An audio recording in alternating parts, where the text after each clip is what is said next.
Good evening students. आज का हमारा टॉपिक है generation and conduction of nerve impulse कि किस तरीके से किसी भी एक न्यूरॉन के अंदर जो नर्व इम्पल्स है वो कंडक्ट होती है। इसका मतलब ये है कि बॉडी के किसी भी पार्ट के ऊपर जब स्टिमुलस प्रोवाइड किया जाता है तो उसके बाद में वो नर्व अपने मैसेज को किस तरीके से आगे कंडक्ट करती है। तो किसी भी नर्व के अंदर जो मैसेज का कंडक्शन होता है वो होता है 3 स्टेप्स में। मतलब यहाँ पे जो न्यूरॉन है उस न्यूरॉन के अंदर कुछ चार्जेस का सेपरेशन होगा और उस चार्ज के सेपरेशन की वजह से जो हमारी नर्व है वो अपने इम्पल्स को मैसेज को कंडक्ट कर पाएगी। तो यहाँ पर 3 स्टेप्स होंगे। पहला होता है पोलराइज्ड न्यूरॉन, दूसरा होगा डीपोलराइज्ड न्यूरॉन और तीसरा होता है हमारे पास repolarised neurons. Means there are only 3 steps. One is polarisation, second one is depolarisation and third one is repolarisation. तो यहाँ इनको हम स्टेप टू स्टेप समझने की कोशिश करेंगे। हमारी बॉडी के अंदर जितने भी न्यूरॉन्स हैं दे आर एक्साइटेबल। एक्साइटेबल से मतलब होता है कि जैसे ही न्यूरॉन को कोई स्टिमुलस मिलेगा तो स्टिमुलस मिलने के बाद में तुरंत वो एक्साइटेड होगा। और कोई भी न्यूरॉन एक्साइटेड तब होता है जब उसके अंदर किसी टाइप का पोलराइजेशन हो। अगर यहाँ पर किसी टाइप का पोलराइजेशन नहीं होगा there will be no excitation. तो यहाँ पर हम समझेंगे कि पोलराइजेशन का मतलब क्या है, मीन्स पोलरिटी क्या होती है। केमिस्ट्री के अंदर हम पढ़ते हैं कि 2 टाइप के सब्सटेंस होंगे या फिर कंपाउंड्स होते हैं। एक होता है पोलराइज्ड कंपाउंड और दूसरा होता है नॉन पोलराइज्ड कंपाउंड या फिर नॉन पोलर कंपाउंड। हम पोलर कंपाउंड उस कंपाउंड को बोलते हैं जिसके ऊपर चार्जेस का सेपरेशन हो। चार्जेस से मतलब है कि एक तरफ पॉजिटिव चार्ज हो और दूसरी तरफ नेगेटिव चार्ज हो। तो ऐसे कंपाउंड को हम बोलते हैं पोलर कंपाउंड। और जिन कंपाउंड्स के अंदर ये पॉजिटिव और नेगेटिव चार्जेस का सेपरेशन नहीं होता है that is your non polar compound. ठीक है। तो यहाँ पर जो चार्जेस हैं वो कंप्लीटली भी हो सकते हैं, कंप्लीट पॉजिटिव और नेगेटिव चार्ज, या फिर वो पार्शियल या फिर पार्शियल पॉजिटिव या पार्शियल नेगेटिव चार्ज हो सकते हैं। ओके। तो हमारी जो मेम्ब्रेन है सेल मेम्ब्रेन होती है, उस सेल मेम्ब्रेन के अंदर ये जो पोलराइजेशन है वो होगा। अब ये होगा किस तरीके से वो हम समझने की कोशिश करें। सपोज जब तक हमें कोई स्टिमुलस नहीं मिलेगा, स्टिमुलस का मतलब होता है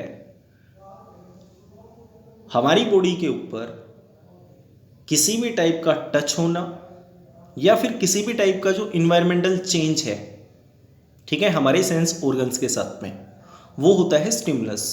जैसे सपोज मैंने बॉडी के किसी पार्ट के ऊपर पिन चुभोई, ठीक है, पिन को पिंच किया, तो यहाँ पे जो पिंच करना है वो अपने आप में एक स्टिमुलस है।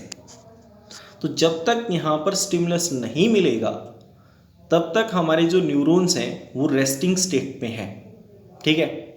तो रेस्टिंग स्टेट के ऊपर जब हमारे न्यूरॉन्स होते हैं उस टाइम पर ये होंगे पोलराइज स्टेट में। ठीक है। Means they will exhibit the polarization. तो यहाँ पर पॉजिटिव और नेगेटिव चार्जेस आएंगे कैसे। ओके। तो देखिए जब तक किसी भी टाइप का पोलराइजेशन नहीं है तो हमारी जो मेम्ब्रेन है उस मेम्ब्रेन के थ्रू कुछ जो चार्जेस हैं वो उनका इनफ्लक्स और आउटफ्लक्स होता है और उसकी वजह से पोलराइजेशन नाम की जो प्रोसेस है वो अराइज होगी। तो हमारे बायो के चैप्टर नंबर 8 में सेल मेम्ब्रेन के बारे में डिटेल में बताया गया है। ठीक है, तो ये जो मेम्ब्रेन होती है उस मेम्ब्रेन के ऊपर कुछ प्रोटीन्स होते हैं। दो टाइप के प्रोटीन होंगे, एक होता है पेरिफेरल प्रोटीन और दूसरा होता है इंटीग्रेटेड प्रोटीन। ठीक है, पेरिफेरल प्रोटीन वो प्रोटीन होते हैं जो सेल मेम्ब्रेन के पेरिफेरी में होंगे और हमारे पास इंटीग्रेटेड प्रोटीन वो प्रोटीन होते हैं जो मेम्ब्रेन के इनसाइड इंटीग्रेटेड होते हैं। ठीक है, इसको हम कुछ इस तरीके से समझ सकते हैं, जैसे सपोज ये हमारी मेम्ब्रेन है। ठीक है, अगर इस मेम्ब्रेन के अंदर प्रोटीन आउटर साइड में है, सपोज इस तरीके से, ठीक है, इंटीग्रेटेड नहीं है पूरे तरीके से, तो ये आपके पेरिफेरल प्रोटीन हो गए। ठीक है, बट कुछ प्रोटीन ऐसे होते हैं।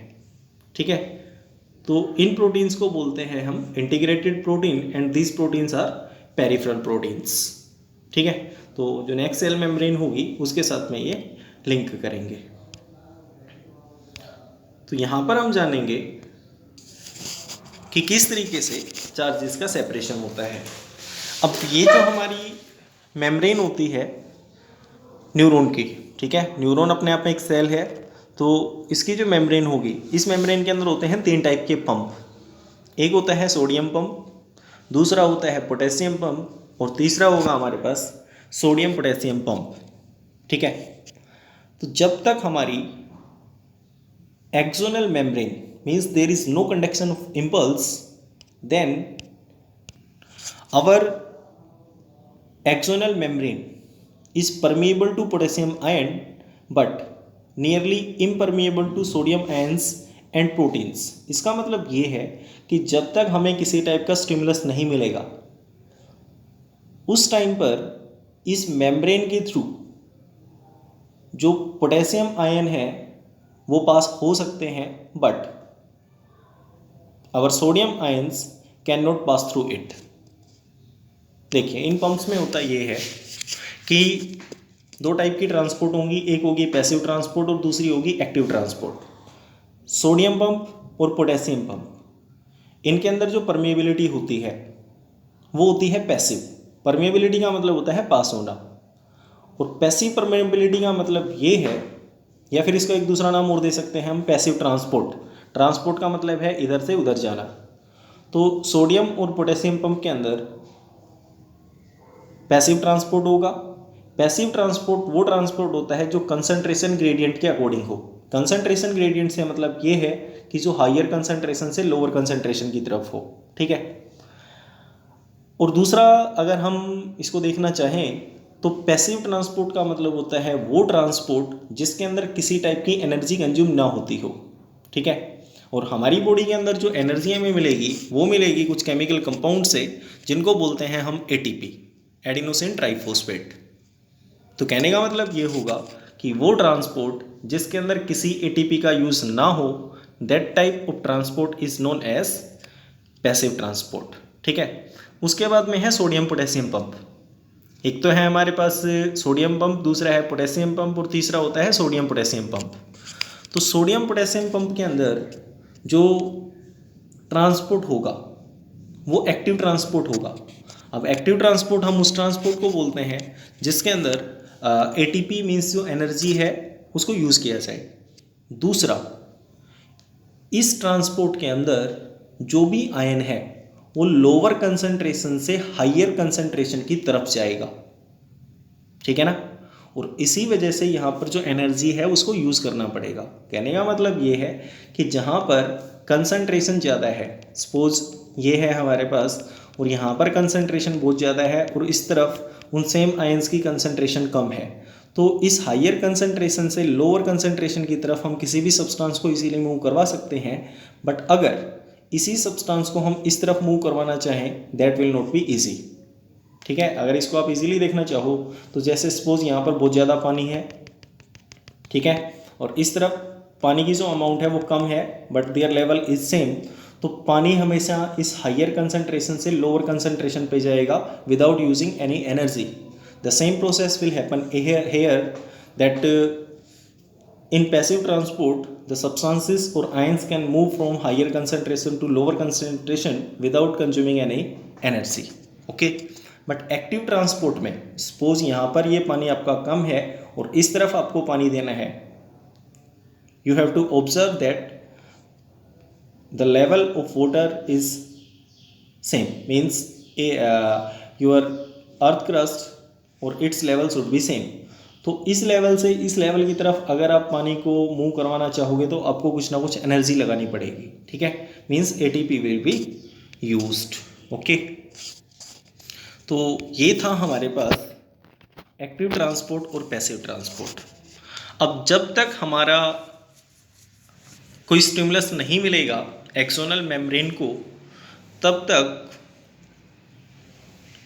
पोटेशियम आयंस ये इजीली मूव करते रहेंगे जब तक स्टिमुलस नहीं मिलेगा, बट सोडियम आयन और पोटेशियम आयन के ऊपर किसी टाइप का इफेक्ट नहीं होगा।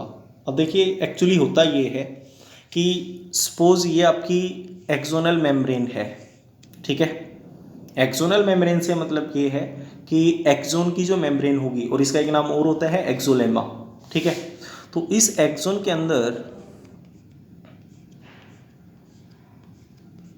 ये जो सब्सटेंसेस हैं वो भरे हुए रहेंगे, ठीक है, और यहाँ पे जो सब्सटेंस भरा हुआ है उसको बोलते हैं हम एक्सोप्लाज्मा, ठीक है। अब यहाँ पे जो ये एक्सोप्लाज्मा है, इस एक्सोप्लाज्मा के अंदर बहुत सारे पोटेशियम आयन रहेंगे, ठीक है, मतलब पोटेशियम आयन की जो कंसंट्रेशन है वो अंदर की तरफ ज़्यादा होगी, ठीक है, और बाहर पोटेशियम आयन कम रहेंगे। इसके मुकाबले अगर सोडियम आयन को देखें तो सोडियम आयन बाहर ज़्यादा होंगे आउटर साइड में और अंदर कम होंगे, ठीक है, बट अंदर पोटेशियम आयन होने के साथ साथ कुछ नेगेटिवली चार्ज्ड प्रोटीन भी होते हैं, ठीक है, मतलब अंदर पोटेशियम आयन भी है और उसके साथ साथ ये आपका नेगेटिव चार्ज भी है, ठीक है। अब जब यहाँ पर नेगेटिव चार्जेस ज़्यादा हैं, देखिए एक्चुअली होता ये है कि आपका ये जो सोडियम और पोटेशियम पंप है, अलग अलग पंप हैं, तो ये सोडियम पंप और पोटेशियम पंप इजीली आपका जो ये चार्जेस होगा इन चार्जेस को बैलेंस करेंगे, क्योंकि हम जानते हैं कि सोडियम पंप और पोटेशियम पंप हायर कंसंट्रेशन से लोअर कंसंट्रेशन की तरफ आयंस को मूव करवाते हैं, ठीक है। तो सपोज ये आपके पास सोडियम पंप है, ठीक है, और ये वाला आपका सपोज पोटेशियम पंप है, ओके।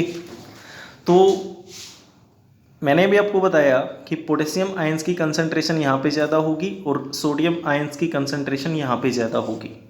अब जब इनके अंदर पैसिव ट्रांसपोर्ट होता है तो सोडियम आयंस को ये इस तरफ पास करवा देगा, ठीक है, और पोटेशियम आयन को ये इस तरफ पास करवा देगा। तो एक टाइम के बाद में इनके जो चार्जेस हैं they will be balanced, but इधर नेगेटिव चार्ज भी है, ठीक है, नेगेटिवली चार्ज प्रोटीन है।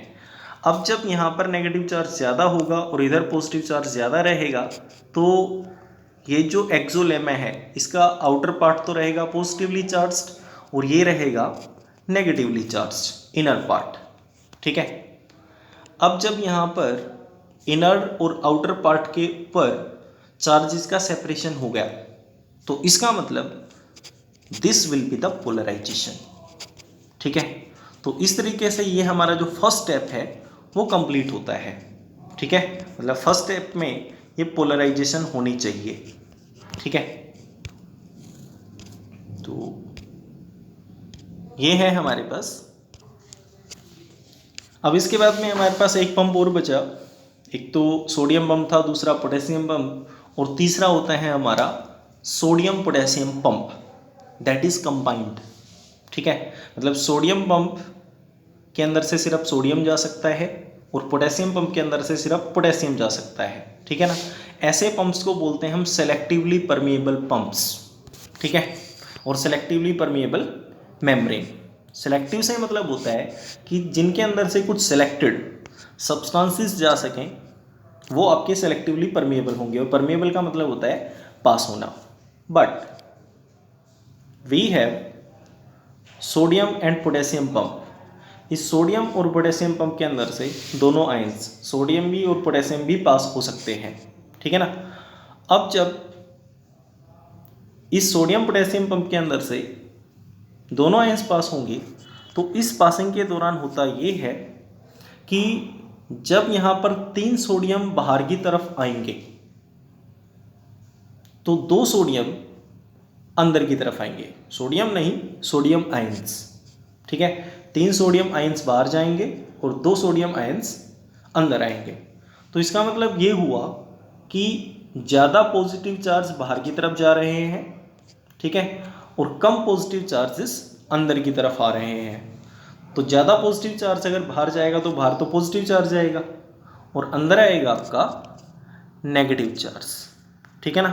तो इस तरीके से ये हमारी जो मेम्ब्रेन है this will be polarized, okay. ये आप अपनी एनसीईआरटी में से स्टेप टू स्टेप समझ सकते हो, ठीक है। और यहाँ पे ये जो डायग्राम है, ये डायग्राम आपका ट्रांसमिशन के बारे में बता रहा है कि ये ट्रांसमिशन होगा कैसे, ठीक है। बट इस डायग्राम को समझने से पहले हमें यहाँ पर जो डीपोलराइज स्टेट है उसको समझना होगा।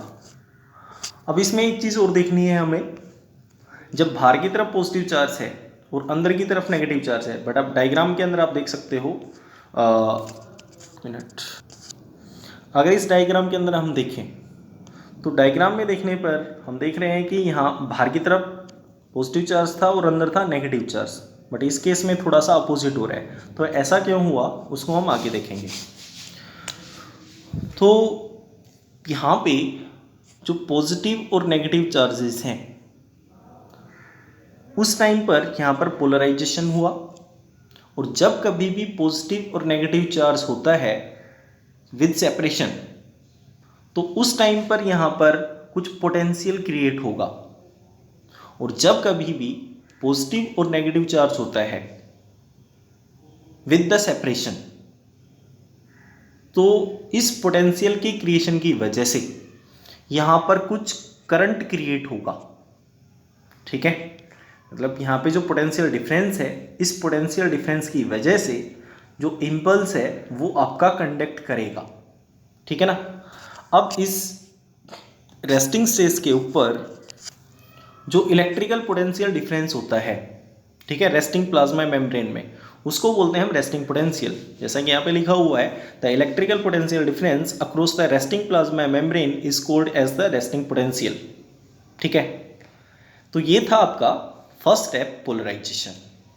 Now we have the next step that is the depolarization. और इस मेम्ब्रेन के अंदर डीपोलराइजेशन होगा कैसे।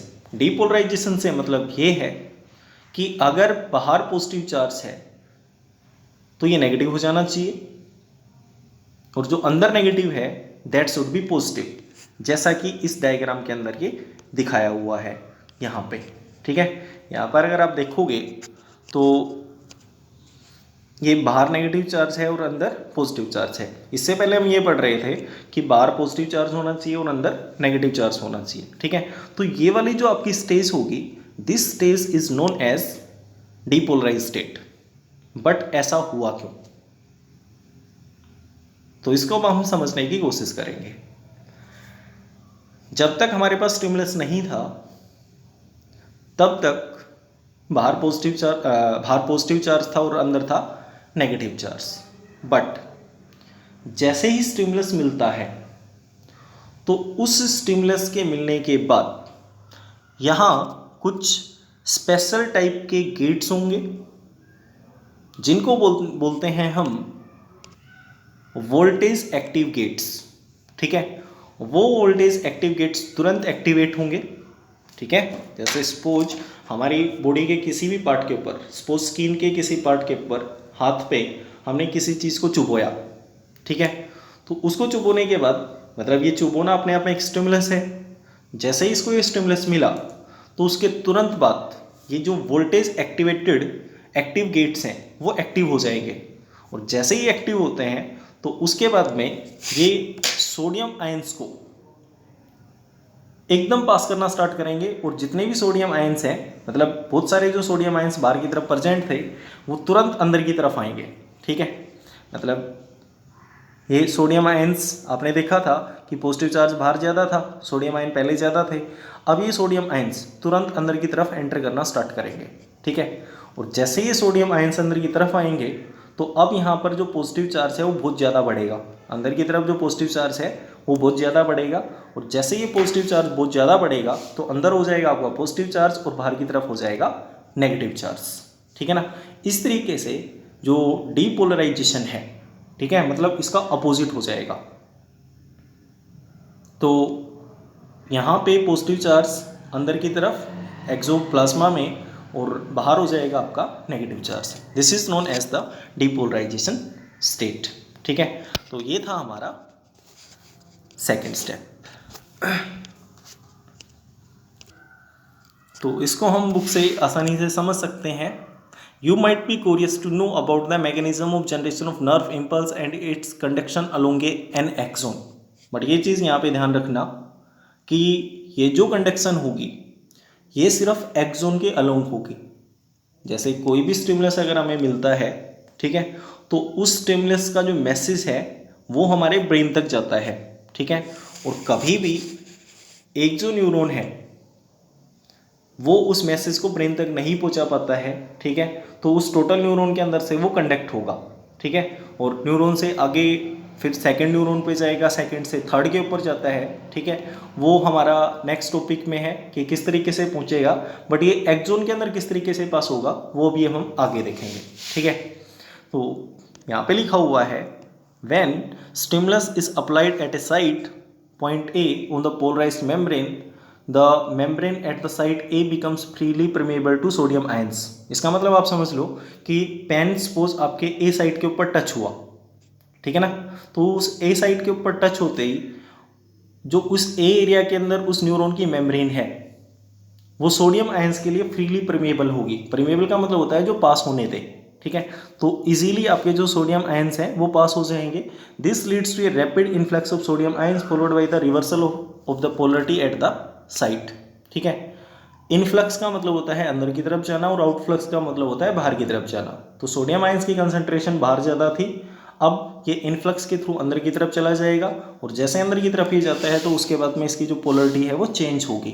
पोलरिटी के चेंज होने से मतलब ये है कि जो अगर अंदर नेगेटिव चार्ज है तो पॉजिटिव हो जाएगा और बाहर जो पॉजिटिव चार्ज है वो नेगेटिव हो जाएगा।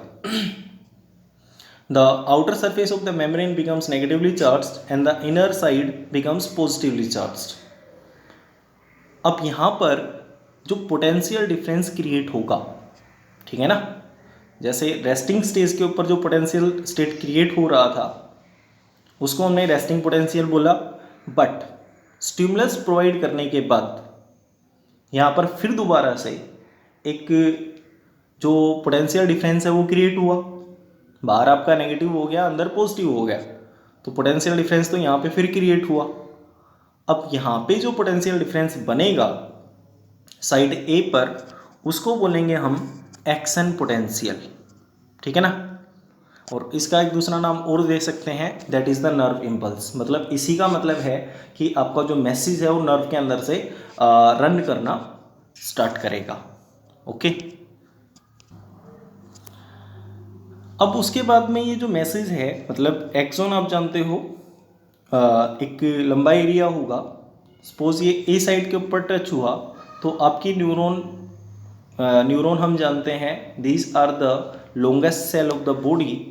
तो इन न्यूरॉन्स के थ्रू, मतलब एक्सोन के अंदर ही, सपोज ये आपका एक्सोन कुछ इस तरीके से है, ठीक है, एक मिनट, ये हमारे पास एक्सोन है, ठीक है।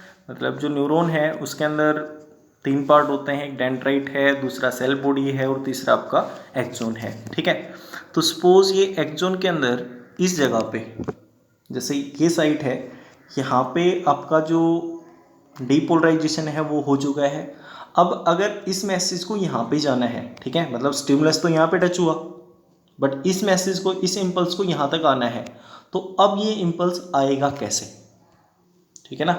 यहाँ पे तो ठीक है, अपने आप जो चार्जेस हैं उनका रिवर्सल हुआ और रिवर्सल होने के बाद में यहाँ पे जो इम्पल्स है मतलब पोटेंशियल डिफरेंस है वो इजीली क्रिएट हो चुका है, but how this message will come here, ठीक है। तो इसको फिर दोबारा से हमें डायग्राम से समझना पड़ेगा। तो इस डायग्राम से हम समझेंगे कि जो इम्पल्स है वो आगे किस तरीके से गया, ठीक है। तो ये आप मान लो कि इधर आपका ये एक्सोन है, ठीक है। तो यहाँ पर नेगेटिव चार्ज हो गया था जैसे ये डीपोलराइज्ड हुआ, और इधर हो गया था ये पॉजिटिव चार्ज, ठीक है।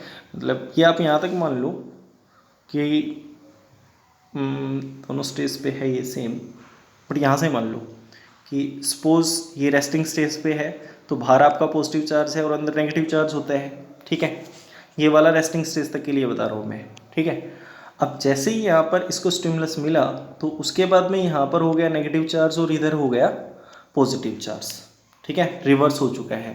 अब यहाँ पे जो मैसेज क्रिएट हुआ ये मैसेज इधर कैसे जाएगा, मतलब ये आपका जो इम्पल्स है वो आगे कंडक्ट कैसे होगा, impulse conduction.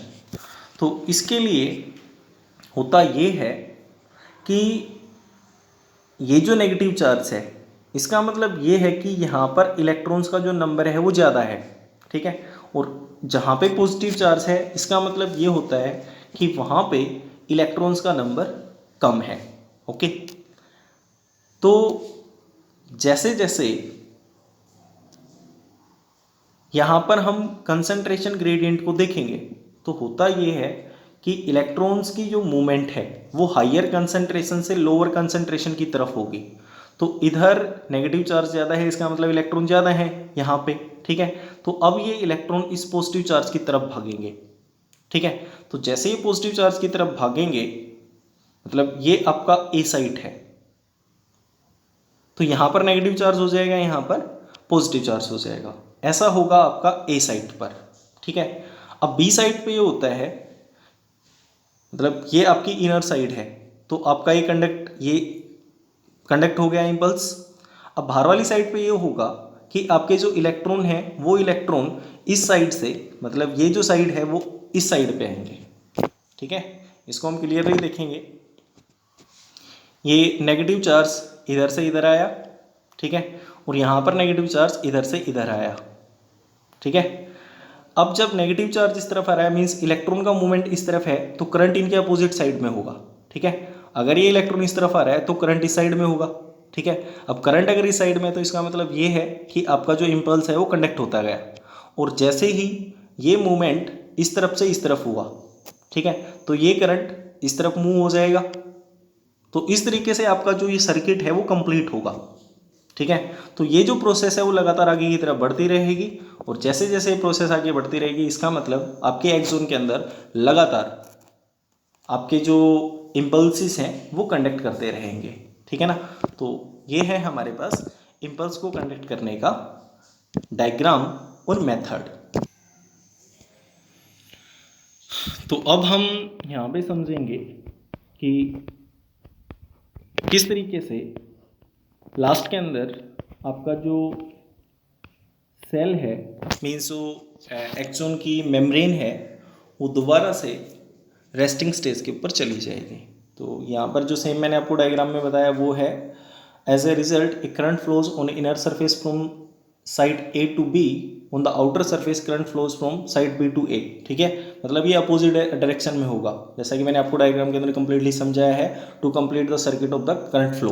Hence the polarity at the side is reversed and an action potential is generated at the side B, ठीक है। मतलब ये एक्शन पोटेंशियल लगातार आगे जनरेट होता रहेगा और इस तरीके से ये पास होगा। Thus, the impulse or action potential generated at site A arrives at site B. The sequence is repeated along the length of axon and consequently the impulse is conducted. ठीक है। The rise in stimulus induced permeability sodium ion is extremely short lived. ये चीज़ जरूर ध्यान रखना कि यहाँ पे जो स्टिमुलस टच होगा, स्टिमुलस टच होने के बाद में जो परमिएबिलिटी है वो शॉर्ट लिव्ड होगी। मतलब ऐसा नहीं होगा कि उसके बाद में जो सोडियम आयंस हैं वो लगातार अंदर की तरफ जाते रहेंगे। अब लास्ट में होगा ये कि आपके जो पोटेशियम आयन हैं जो कि अंदर की तरफ ज़्यादा थे, अब वो पोटेशियम के आयन बाहर आएंगे, और जैसे ही पोटेशियम के आयन अब ये बाहर आएंगे तो बाहर फिर दोबारा से पॉजिटिव चार्ज आपका क्रिएट हो जाएगा और बाहर अंदर बन जाएगा आपका नेगेटिव चार्ज। ठीक है, तो इस तरीके से ये आपकी जो रीपोलराइजेशन प्रोसेस है, रीपोलराइजेशन का मतलब होता है दोबारा से सेम स्टेज के अंदर आना। ठीक है, तो आपकी जो रीपोलराइजेशन स्टेट है वो अचीव हो जाएगी, और जैसे ही आपको नेक्स्ट स्टिमुलस मिलेगा, ठीक है, तो उस नेक्स्ट स्टिमुलस के मिलने के बाद में जो प्रोसेस है वो सेम रिपीट होती जाएगी। ठीक है, तो ये तो था हमारे पास कि एक सेम न्यूरॉन के अंदर किस तरीके से इम्पल्स कंडक्ट होगी। ठीक है, बट एक न्यूरॉन से कभी भी जो मैसेज है वो ब्रेन तक नहीं पहुंचेगा। अब एक न्यूरॉन से दूसरे न्यूरॉन के अंदर वो मैसेज किस तरीके से हमारे ब्रेन तक पहुंचता है वो हम पढ़ेंगे नेक्स्ट टॉपिक के अंदर। ठीक है, तो उसके लिए फिर दोबारा से हमें जो केमिकल्स हैं उनकी रिक्वायरमेंट होती है न्यूरॉन्स के बीच में। मतलब ये दो तरीके का ट्रांसमिशन होगा, और उस ट्रांसमिशन को हम नेक्स्ट टॉपिक के अंदर डिटेल में पढ़ेंगे। Thank you.